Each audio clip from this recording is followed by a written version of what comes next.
Very happy to be here, and I'm really looking forward to giving you my thoughts about autism and anxiety and our personal story with autism and anxiety. So Sigal mentioned very briefly, my name is Connie, and I am a parent of a child on the autism spectrum. He's now 16 years old. I'm a parent of 2 children. We have a daughter, 13. My husband is here in the audience. And I came to be here, and why I'm here is because for a number of years, I've been talking and speaking out about our journey, our story of autism, its impact on us and our family, and how we got involved in the autism research world, and then talking about autism and its impact on us. So one of the things that I'll talk about a little bit later is how my interest and involvement in the autism research world led to being involved in a number of different organizations, and I ended up creating an organization called the Canada-Israel Autism Research Initiative, and created and held a conference in Jerusalem a couple of years ago to bring Canadian autism researchers and clinicians and parents together with Israeli researchers and scientists and clinicians and parents to be able to talk about and share knowledge and collaborative ideas. So that was one of my interests and issues, is to bring the 2 countries together and to talk about expertise and to learn about different cultures and how the cultures impact autism. Now, why am I interested in Israel? I'm Jewish, I'm a Zionist. I've been very involved in years, both my husband and I, in participating in Canada in Jewish organizations to help support Israel, create connections, create partnerships, meet people. And we've spent a number of years traveling all over Israel with meeting new friends and family and really getting to know the country. So this is one of the things that we do and we want to share with you. So our story is a personal story. I met Sigal actually, it was almost a year ago. I was speaking at a conference at Keshet in Tel Shomer at the Children's Center, and again I was presenting my parental point of view, and I got introduced through Sigal actually. I called her up because her daughter, Ophir, happened to be living in Toronto at the time, where we're from, and she was attending and helping as on the Shinat Sherut program and working at our synagogue. So it was a very short connection and small world, and I got to talking to her, and I told her the things that I do, and she said, you know, my mom does these conferences, and here we are, fast forward, now I'm presenting. So again, it's a small world when you start to talk about autism. But I want to talk about our personal story because it's really a journey, and it's a journey to connecting to research and to our community and to the Israeli community. I'm also going to try to tackle the idea of anxiety. And I'm very happy that you presented your perspective on anxiety, because when Sigal told me about this subject, I said, well, the only thing I can talk about is my own anxiety, and how do I tackle that? And one of the things that I think you said is that that I know that I can communicate my anxiety, and I've had many years to think about anxiety and how it's impacted me, how it's impacted my child, our child, and my husband and his anxiety. I can talk about it and articulate it. And perhaps through some of my own self-reflection, some mindfulness training, some sessions with psychologists, I've been able to identify and articulate. But we know that the children always can't articulate their own anxieties, and this is an issue. But at least perhaps I can give you a perspective on what anxiety means to me and how it impacted our journey to where I am now.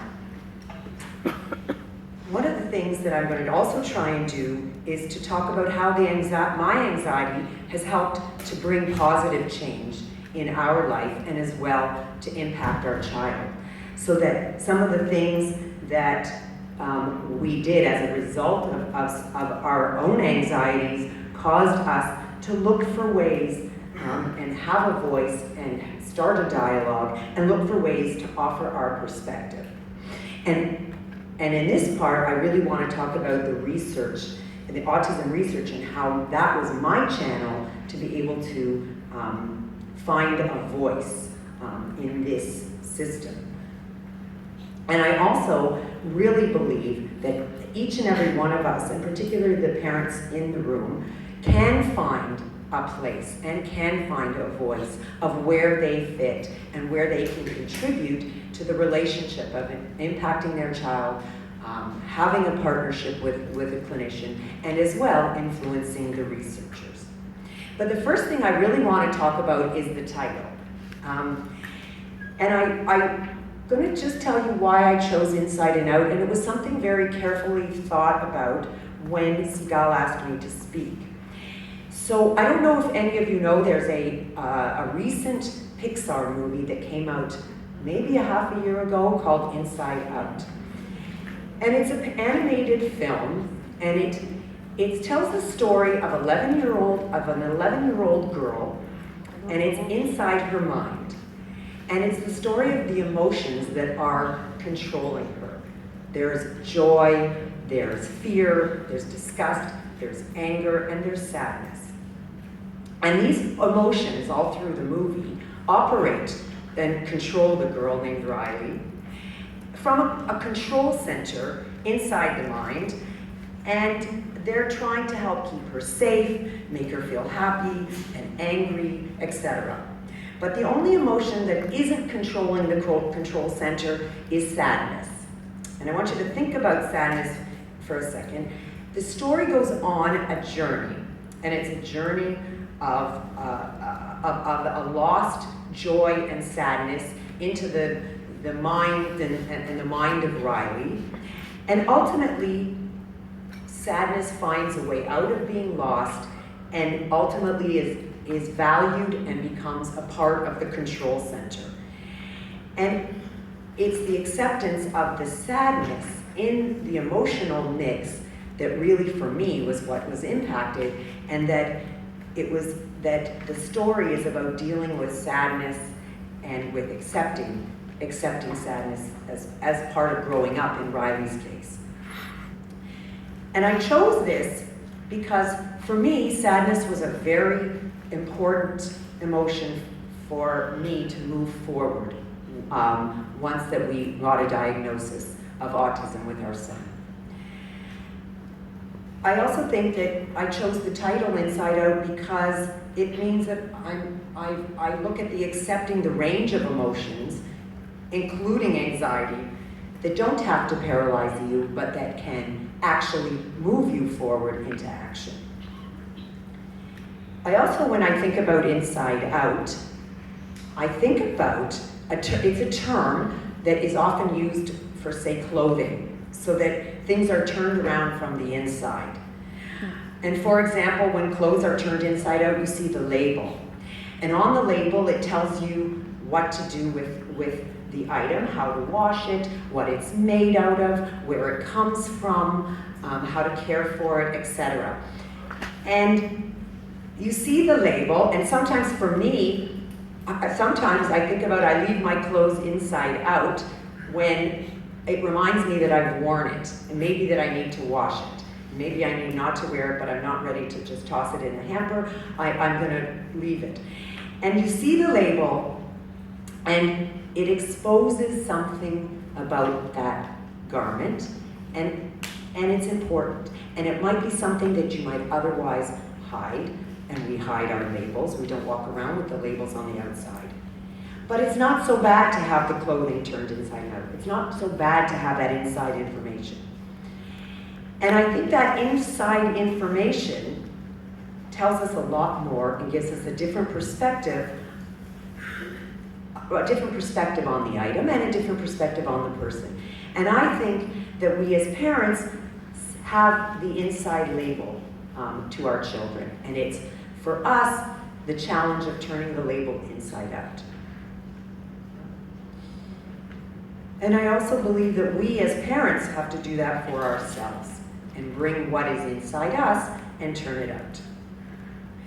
And this is part of the struggle to connect and have an ongoing relationship with clinicians and research and to navigate the autism world. So I'm going to get back to our personal story. You're wondering, why is she up here? So our story began when our son was diagnosed with autism when he was 17 and a half months old. But it was before that we started to notice things were happening with him. And he was a very, very active baby. He was very difficult. He cried all the time. I couldn't put him down. And we didn't know, I didn't know, and my husband also, how a child could be so alert. And at 2 months of age, I was sitting in my pediatrician's office, and there was a poster, and I answered an ad for a research study at the Autism Center in downtown Toronto, looking for very alert babies. And I was on a maternity leave. I had a background. I had been working, I did a business degree, but I had been working in a marketing and business role in a research environment on the university campus in Toronto. So I had a little bit of knowledge about research, but nothing about autism. And I just thought, okay, I have a little bit of time. They're going to pay me a little bit of money. I'll go and maybe somebody will tell me something of why he's so difficult and so alert. And I knew nothing about autism. And I really wanted somebody to tell me that he was okay. So we were followed in this study, and they looked at, he had to sit in a chair and they tracked his eye movements, and they studied him at 2 and 4 and 6 months. And we went home, and 6 months later, we started to see that things did not get easier, that it was just becoming more and more difficult. He wasn't responding to his name being called. He wasn't looking at us. One of the things that he did a lot was that he only responded when I sang. And I sang to him and he would look at me. And that's it. And so I was singing all the time to get his attention and catch his gaze. And I remember Ima said to me once, my Ima said to me, Connie, you need to stop singing. He's only going to sing, he'll never talk. And so this went on, and we thought, okay, something's not right. I went back to the research group that had looked at him, and I said to the woman, I think maybe Eli has autism. And she said, he's 10, 11 months old, and she said, I don't know, but she didn't dismiss me, and she said, well, let's see. And we pushed, and my husband and I made a lot of calls, and we cried to our pediatrician, and eventually, at 17 months, we got into the child development clinic, and Eli was diagnosed with autism. And he wasn't walking, and he certainly still did not have eye contact. So a couple of things at that moment. You can imagine, for one, the anxiety that both my husband and I felt hearing this from a baby, a 17-month-old, who was sitting in my lap. And how could this possibly be? The other thing that immediately happened in that moment, and that moment was very important, was that the researcher, who was a very well-known scientist in Canada, and we consider her the grandmother of autism research in Canada, her name is Wendy Roberts, she handed us some papers and said, fill out these questionnaires. I want you to participate in a research study, and we're going to learn about things that have happened to you up until this point and how you came to us today. So immediately, she already gave us a little sign that she was interested in what was going on in our family.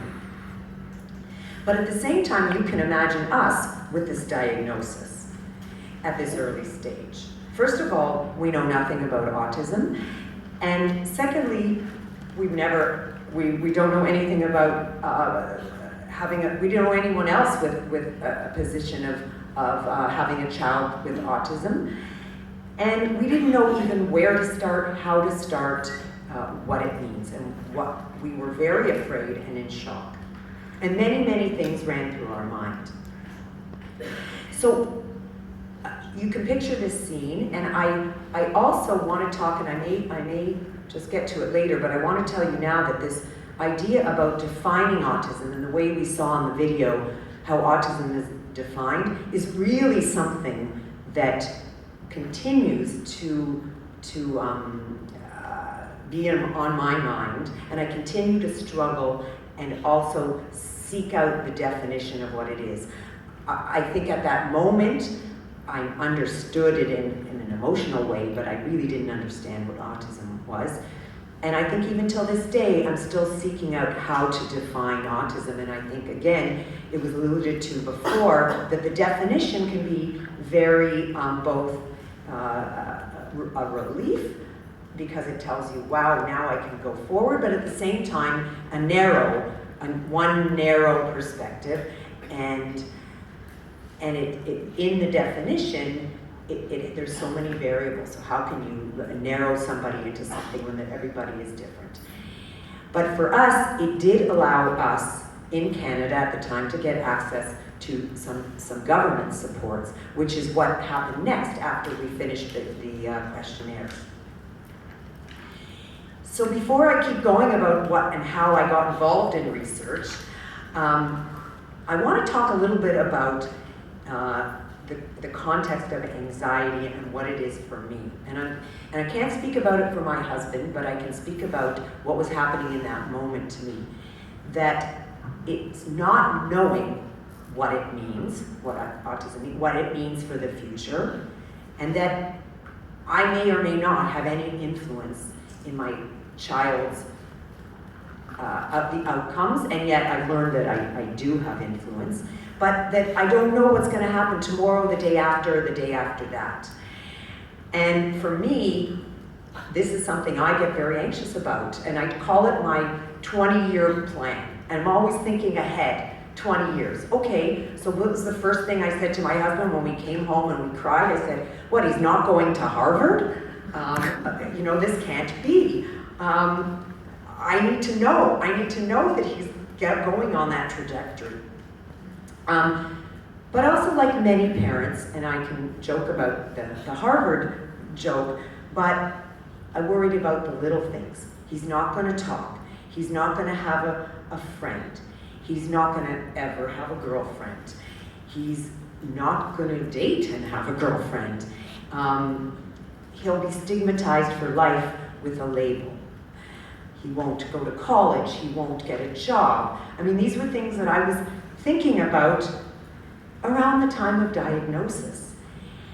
And the most important thing for me that I think I didn't realize at the moment, but that he wouldn't experience growing up with the social and emotional experiences that helped to shape me as a person. And how do you know he's going to have those kinds of experiences? And you don't know. And I know in the Israeli context, to just get some understanding of what it might mean living in Israel, most young people go to the army. So maybe the first thing you think is, he's not going to go to the army. And what does that mean? And then he's not going to get a job. And then he's not going to have a social connections. He's not going to get married. You're not going to get married. He's not going to have a job. He can't. But in an Orthodox context, that's what my next point, was that there's going to be no shidduch, and then the whole family is affected, and this is a problem. And this is a problem in the culture. And we know that having those fears, and I think that my fears of the unknown, much like some of yours, were that it causes you to do things that maybe you wouldn't normally do, that take a lot of energy, like hiding those labels. And that takes a lot of energy to hide labels. So I want to reveal a couple of stories and tell a couple of stories that might reveal some of this anxiety for us in the initial stages. And two stories that came to mind while I was sitting here. One of them is that in the early days of our son's diagnosis, we were invited to a family Hanukkah party, and it was my husband's family, and everybody was going to be there. And it was just a month or so after Eli's diagnosis, and my husband said, we're not going. We're just not going. I just want to avoid this thing. Everybody's going to be looking at us. We haven't really told them anything. Let's just pretend that everything is fine. And we were really upset about having to go to this party. And I think my husband was afraid of the family reaction. He was afraid of perhaps them asking some questions. They didn't know that we were going through some diagnoses, and we just thought that we're just not gonna be able to cope. And I remember saying to him at the time, and actually I'm not even sure how it evolved, but that I said, no, we are going. We're a family, and this is who we are, and we've got a safe environment with our own family who love us, and they were very loving and caring family. Particularly David's family was one that even helped us bring him to the physicians in the first place, but it was a safe environment. And we brought him there, and we pushed each other, and we said, we are going to do this. We're a family, and this is who we are.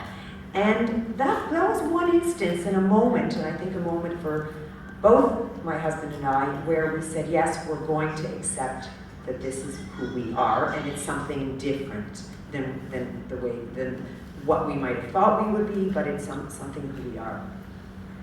My husband doesn't always admit it, but I actually get a lot of encouragement from him in the same way. He's very forward-thinking, and he talks a lot about taking where we're at, and you make the next step forward, and it's baby steps, and you take one step at a time. So in that sense, I'm lucky that we do help each other out. Not everybody has that support, but I think it's the switch in your mind where you find that, okay, I'm accepting what was said, I'm accepting the sadness, and I'm going to move on. Another story that just about anxiety, and I was thinking about it, our son did many things. He had a lot of movements and issues with movement. He used to move his hands a lot and play with a toy like this and stare at it for hours. And then he used to pace around the room. I used to call him my ever-ready bunny, which was I don't know if you know this image, but it's a little bunny rabbit that was moving by a battery, an ever-ready battery, and it just moved and moved and moved and moved. And I said, he's my ever-ready bunny. And I would get so anxious about him doing this behavior because it was so obvious that there was something different about him. He'd do it in the middle of wherever we were, the shopping mall, the grocery store, anywhere I took him, he was moving around like a bunny, this bunny. And I know I had a lot of anxiety around that. And again, I don't know where my anxiety started and his started and mine stopped and his stopped. But one of the things that it illustrates for me now that I can look back and articulate is that, sure, I had anxieties, and I had to find a way to curb my own. And one of the things that I did is that I started counting. And I said, I'm gonna count for a minute, then I'm gonna stop him. Or I'm gonna count for 30 seconds, and then I'm gonna stop him. And then I started to articulate to him, I'm gonna count, and then you'll stop. And it actually worked. It worked for me. It helped calm me down because I set a limit to this behavior for me. I could be only anxious for a minute. And then it gave him some parameters by which to do this, and we both started to accept that was the way he was behaving. Now, what I learned subsequently was that he wasn't anxious when he was pacing around like a bunny. He was thinking. And he told me later on, because he did acquire words, and now he's in high school he speaks English, he speaks Hebrew. But in the early days of growing up, he started to articulate what he was doing, and it was thinking. And I said, oh, this is the way you think. So there's the illustration of the two perspectives, yet I had so much anxiety around it when he initially started to do this. Another thing that makes me really anxious is not knowing everything I can possibly know about something. And I don't know if some of you are like that, but I need to know everything. I need to go out there and find out everything I can know. I don't always have to read it. Maybe I have to talk to people about it. I have to read, I have to research, but I also have to go out and find things. And this can be also, it makes me very anxious not to know that I don't know something or I haven't explored all options. And I also, in that quest to know as much as I can, I need to know the solutions too. And this is impossible with a diagnosis of autism. There is no answers, and there is no solution, and there's no one solution. And you all know, the clinicians in the room know there's not just one solution, and it takes a team. And I need to know how to figure it all out beforehand. But it's really not possible. And there's not enough time and not enough resources, and many of us don't have the resources or time to do that. So I want to go back, now you have the context of what makes me anxious. I want to go back to that researcher that had the papers in her hand and said, fill these forms out. It was at that point for me that I said, okay, yes, we'll do this, and I'll find some small usefulness in this world. And that yes, she wanted me to contribute something, and I'll do it. And what I found is, as I started contributing to the studies, I was asked to do more studies and fill out more questionnaires and to understand more about our child and understand more about him and the way we operated in the world. And that gave me some value and some connection and some idea that it was okay to be part of something that I didn't really know a lot about. A few weeks later, after this researcher was asking me for information, she connected me to another very prominent senior researcher who was also very experienced, and he told me that the timing of where we were at was that things were changing in Canada, and there was a lot more help, and it does quite well align with what was happening in Israel at the time. It was in the year 2000, 2001. He said there is lots out there for your child. And so he gave me that glimmer of hope, and also, but he made me anxious, because oh my goodness, I've got to find out everything that's going on out there. So this is the way that I deal with anxieties. My anxieties, I start to go out and I learned, and we did more and more research and got more and more involved in the autism research community. We got our blood taken, we got our brain scanned, we answered questionnaires. But ultimately, they ended up asking both my husband and I to come on to committees and to sit in the hospital committees, in the Brain Institute committees, and contribute as the parent voice in the research clinician-parent triangle, in those kinds of discussions. So more and more, we were embraced by this community to tell them our sides of the story, what our interests were, our perspective, and more we were asked to public speak about it. So as we speak about it, and as I speak about it, I get better insights into what it has brought to me.